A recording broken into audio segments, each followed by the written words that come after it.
في شخص بيبقى جذاب في كل حاجة، بيرفكتو، شخصية، شكل، ستايل، كل حاجة فيه حلو. والأحلى كلامه يا على كلامه، مفيش زي كلامه، بيتكلم كتير قوي، بيوعدك بحاجات كتير. تعالي كده افتكري معايا عمل حاجة منهم.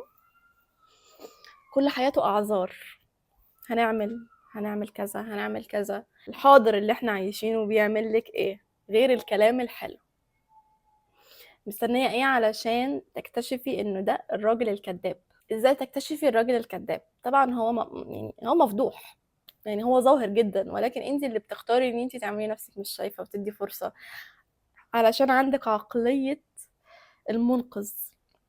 اي واحدة بتكمل مع راجل بيوعد كتير وعنده صفات سلبية وهي شايفاها وواضحة وبتكمل، هي عندها عقلية المنقذ، ان هي عايزة تحافظ على العلاقة دي ومش عايزة تخسره وعايزة تغيره، وبتدي فرص كتير وما عندهاش حب لنفسها ولا عندها استحقاق لذاتها، مش شايفة نفسها ان هي تستاهل. نرمين، هي العلاقة مادية؟ يعني انا لازم يثبت ماديا ان هو بيحبني؟ لا، مش لازم. بس العلاقة 50% مادية، 50% اهتمام وحب ومشاعر واحترام، الاتنين مكملين لبعض.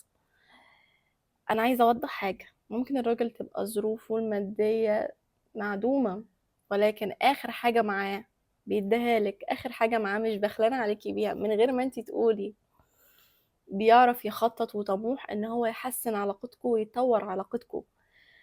آه، الراجل دايما بيشوف نفسه مع الست ان هو قوام عليها، بعيدا بقى عن الدين وبعيدا عن اي حاجة. نفسيا سلوكيا الراجل بيحس ان هو القائد بالفطرة، بيحس ان هو الحامي، فدي حاجة تلقائية بفطرته، بيحب ان هو يبقى سبورت للست دي.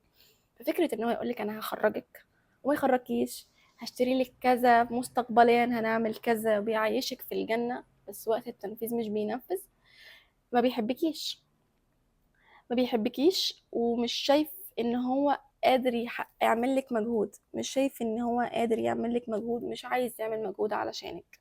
فلا، ده عنده خلل في مفهوم الحب. ممكن يكون عنده حب تملك ليكي، عايزك في حياته، مستفيد منك نفسيا، مستفيد منك في اي حاجة تاني، من شكلك، من اخلاقك، من عيلتك، مستفيد باي حاجة بياخدها منك.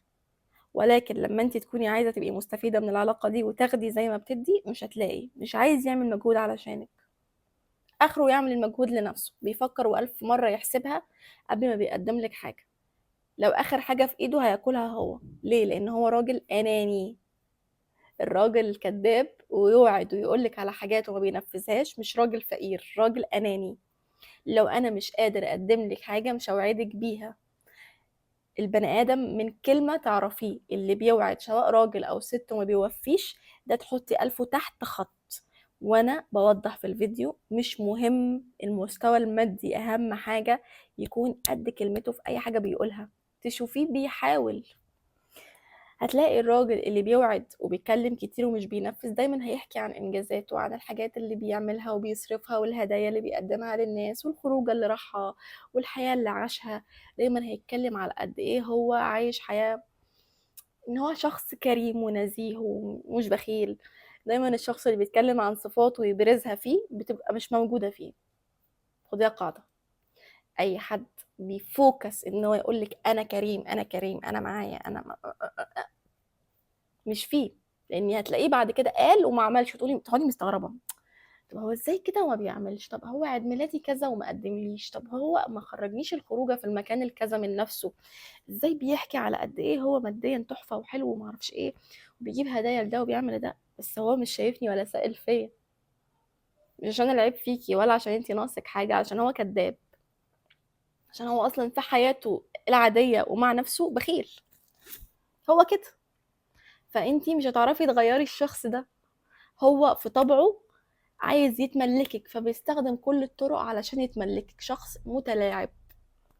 مش شرط اي راجل يملك صفات سلبية نقول عليه ده شخص نارسستك، لا عادي، فيش اشخاص متلاعبة لسانها معسول. التلاعب ليه انواع كتير، والتلاعب اللي بنتكلم عنه النهارده اللسان المعسول، يقول لك كلام كتير حلو، بحبك وانا بحترمك وانا هعمل لك، ويجي في مشكلة يقل منك ويعني تشوفي شخصية تانية خالص. عايزة تظهريه، حطيه تحت ضغوطات. كل الوعود اللي قالها لك وكل الكلام الحلو اللي قاله استرجعيه بطريقة ذكية. في مكان كذا عايزين نروحه، شوفي ردة فعله. في هدية كذا نفسي فيها، في حاجة كذا نفسي اعملها، هتلاقيه تجاهل ده خالص. طب الكلام اللي كنت بتقوله، لا كلام ايه بقى، ان انا كنت عايزة اجيبك بس. حاولي تظهري ان انت عايزة الحاجات دي تتنفذ، وهتشوفي الشخصية الحقيقية بتبان، ومش بعيد كمان يقلب عليكي. ليه؟ لان انت ما دخلتش عليكي اللعبة. بيديكي مسكنات علشان تفضلي في حياته، وده المسكن. ليه؟ لان هم عندهم عقلية ان الست مادية وبتحب الفلوس.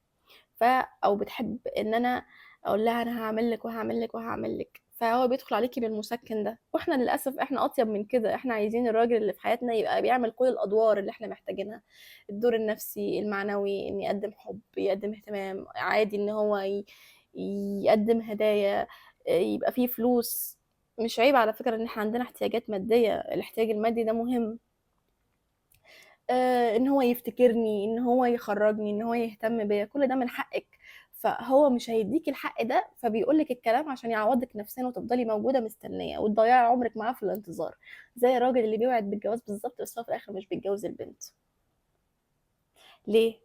لان في بنات، وانت ممكن مش منهم لان انت عشان كده بتسمعي الفيديو ده، في بنات عندها طلبات ماديه بتقولها في اول العلاقه، ومن اول كام يوم لو لقيته ما نفذش الحاجه دي، ترميه بره حياتها على طول. لكن انت عشان طيبه وبنت اصل، وعارفه كويس ان مش كل حاجه الفلوس، ومش كل حاجه الماديات، بتدي فرصه وبتقول يا حرام هو ما يقصدش، هو مش قادر، هو عنده ظروف، مش قاصد يهتم بيا النهارده ويكلمني علشان مشغول، عشان اليوم كله كان نايم، اليوم كله كان عنده شغل ومضغوط، قعد 3 4 ايام ما كلمنيش علشان هو تعبان، عشان عنده مشاكل مع اهله. بتدي اعذار، بتدي اعذار عشان انتي ساذجه، بتدي اعذار عشان انتي ما عندكيش استحقاق لنفسك.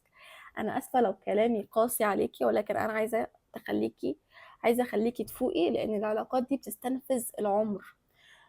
ممكن حد يوعدك ان هو هيعاملك احسن معامله في الدنيا، وهيهتم بيكي، وهيحسسك ان انتي رقم واحد في حياته. كل الكلام ده هيقوله في لحظه رومانسيه، بس فعله مختلف. عادي يسيبك زعلانه، نايمه زعلانه، نايمه معيطه منه، عندك مشكله ومش لاقياه جنبك بيساعدك، مش مدي كل وقته ليكي، ممكن مش مدي معظم وقته ليكي، في ناس تانية عنده أهم.